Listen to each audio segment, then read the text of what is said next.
24 of this month. So 6/15 24 ನಿಮಗೆ useful ಆಗ್ಬೋದು ಫೈನಾನ್ಸಸ್ಗೆ. Take your spouse or partner's help ಅಂತ ಇದೆ.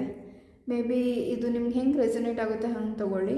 ಸೊ ಇದು ಫೈನಾನ್ಸಸ್ ರಿಲೇಟೆಡ್ ರೀಡಿಂಗು. ಈ ಡೇಟ್ಸ್ ಇಂಪಾರ್ಟೆಂಟ್ ಆಗ್ಬೋದು ನಿಮಗೆ ಲೈಫಲ್ಲಿ. ಇಲ್ಲ 4th of February, 2nd of February, 22nd of February important ಆಗಿರ್ಬೋದು.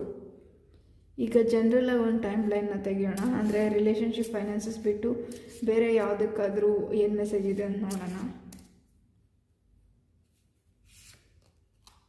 On any Wednesday. ಸೊ ಯಾವುದಾದ್ರೂ ವೆಡ್ನೆಸ್ಡೇ ದಿನ ನೀವು ಏನಾದರೂ ಕೆಲಸ ಸ್ಟಾರ್ಟ್ ಮಾಡಬೇಕು, ಇಲ್ಲ ಏನಾದರೂ ಒಂದು ಟೈಮ್ ಲೈನ್ನ ಎಕ್ಸ್ಪೆಕ್ಟ್ ಮಾಡ್ತಿದ್ರೆ Wednesday is A good day ಅಂತ ಹೇಳ್ತೀನಿ ಫ್ರೆಂಡ್ಸ್. ಇದು ಜನರಲ್ ಟೈಮ್ ಲೈನ್ ಆಗಿರುತ್ತೆ. ಸೊ ಫ್ರೆಂಡ್ಸ್, ಈಗ ನಾವು ಫೆಬ್ರವರಿ ಮಂತಲ್ಲಿ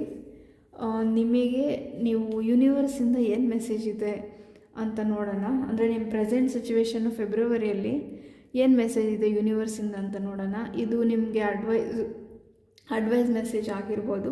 ನೀವು ಇದನ್ನು ಫೆಬ್ರವರಿಯಲ್ಲಿ ನಿಮ್ಗೆ ಹೆಲ್ಪ್ ಆಗೋದಕ್ಕೋಸ್ಕರ ಏನು ಮೆಸೇಜ್ ಇದೆ ಅಂತ ತೆಗಿತಿದ್ದೀನಿ.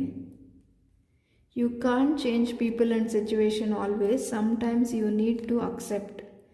ಸೊ ಫ್ರೆಂಡ್ಸ್, ಇಲ್ಲಿ ನೋಡ್ಬೋದು ನೀವು, you can't change people and situation always,